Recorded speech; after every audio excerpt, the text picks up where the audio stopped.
بسم اللہ الرحمن الرحیم۔ السلام علیکم۔ Islamic academy of communication arts کی طرف سے میں جواد عبدالمتین۔ جیسا کہ کچھ دن پہلے ذکر ہوا تھا کہ Islamic academy of communication arts کی طرف سے متبادل تعلیمی نظام کے حوالے سے بیت الحکمہ ایجوکیشن سسٹم کی بنیاد رکھ دی گئی تھی 27 رمضان المبارک کو، اور اس کی تفصیل جاری نہیں کی گئی تھی۔ بہت سے حضرات کی طرف سے سوالات اس حوالے سے آ رہے تھے، تو ہم بنیادی تعارف جو ہے وہ پیش کر دیں گے، پھر مزید جو آپ کے سوال ہوں گے اس کے لحاظ سے اس کے جوابات دیں گے تو مزید انشاءاللہ وضاحت ہو جائے گی۔ آج جمعۃ المبارک 28 مئی 2021 ہے، اور کچھ تفصیل ہم یہاں بیت الحکمہ ایجوکیشن سسٹم کے حوالے سے آپ کی خدمت میں پیش کریں گے۔ بیت الحکمہ ایجوکیشن سسٹم بنیادی طور پہ اس تحقیق اور تجربے کی بنیاد پر سٹرکچر کیا گیا ہے، ڈیزائن کیا گیا ہے، اس کی ترتیب بنائی گئی ہے، جو کہ اللہ رب العزت کے فضل و کرم سے ہمیں پچھلے 13 سال کے دوران 50 سے زیادہ کورسز پر کام کرنے کے دوران، اور ایجوکیشن سسٹم، اس کی ہسٹری، اس کے جو آؤٹ کمز یعنی اس کے جو نتائج ہیں ان کا مطالعہ کرنے، مشاہدہ کرنے، اس پر تحقیق کرنے، غور و فکر کرنے کے بعد جو اللہ تعالیٰ نے ہمارے سامنے چیزیں ظاہر فرمائیں، ان کی بنیاد کے اوپر اس ترتیب کو جو ہے وہ وضع کیا گیا ہے، تاکہ اس کو اختیار کر کے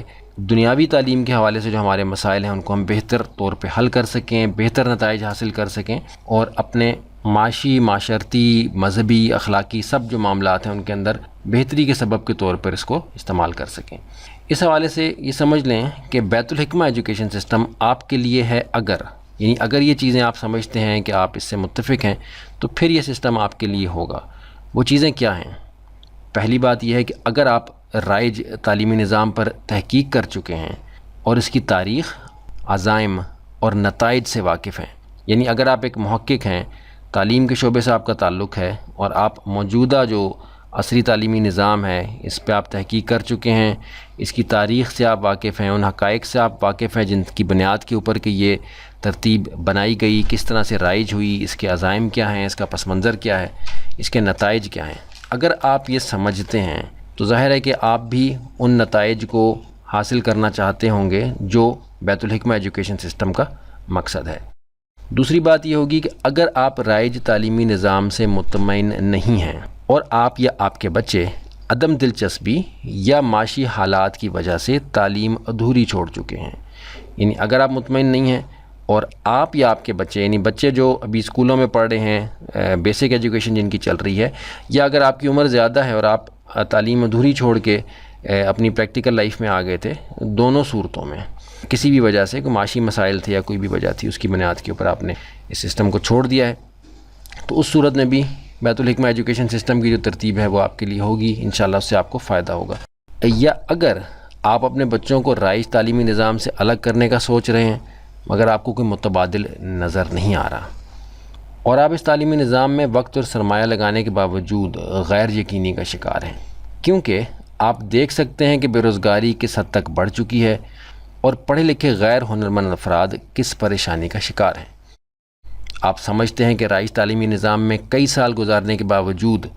وہ بنیادی صلاحیتیں پیدا نہیں ہو رہیں جو ایک متوازن زندگی گزارنے کے لیے ضروری ہیں، اور آپ تعلیم حاصل کرنے کے متبادل طریقوں کو اختیار کرنا چاہتے ہیں، یعنی ایسے طریقے جن میں عمر، مالی حیثیت، رنگ، نسل یا کسی بھی اور طرح کی کوئی تخصیص نہ ہو۔ تو اگر یہ ساری باتیں موجود ہیں، آپ سمجھتے ہیں کہ ان ساری باتوں سے آپ متفق ہیں، تو آپ سمجھ لیں کہ آپ کو ایک ایسے تعلیمی نظام کی ضرورت ہے جو تعلیم اور ہنر کو ایسے ہی اہم سمجھے جیسا کہ ہوا اور پانی زندگی گزارنے کے لیے اہم ہے، کیونکہ بنیادی تعلیم اور بنیادی ہنر زندگی گزارنے کے جو سکلز ہیں ان کو سیکھنا ہر انسان کا بنیادی حق ہے، تاکہ وہ آزادی کے ساتھ، خود مختاری کے ساتھ اپنی عزت نفس کو بحال رکھتے ہوئے، اس کو مجروح ہونے سے بچاتے ہوئے اپنی زندگی گزار سکے، اپنے فیصلے خود کر سکے، اپنے معاشی مسائل کو خود سے ہینڈل کر سکے، کسی بھی اعتبار سے وہ کسی استحصال کا شکار نہ ہو، کوئی اس کو ایکسپلائٹ کرنے والا نہ ہو، اگرچہ وہ معاشی اعتبار سے ہو، معاشرتی اعتبار سے ہو یا مذہبی اعتبار سے ہو۔ یہاں اس چیز کی وضاحت کر دینا بھی ضروری ہے کہ بیت الحکمہ ایجوکیشن سسٹم کے مقاصد بالکل وہ نہیں ہیں جو کہ رائج تعلیمی نظام کے ہیں، کیونکہ بیت الحکمہ ایجوکیشن سسٹم کے اندر ہمارا نظریہ یہ ہے کہ بنیادی تعلیم اور ہنر کا حصول ہر انسان کے لیے اتنا ہی اہم ہے جتنا کہ ہوا اور پانی زندگی گزارنے کے لیے اہم ہے، تو اسی طرح جیسے ہوا اور پانی کا حصول آسان ہونا چاہیے، ویسے ہی بنیادی تعلیم اور ہنر کے متعلق معلومات کا حصول ہر انسان کے لیے آسان ہونا چاہیے۔ بیت الحکمہ ایجوکیشن سسٹم کے مقاصد کے حوالے سے انشاءاللہ ہم آگے چل کے بات کریں گے۔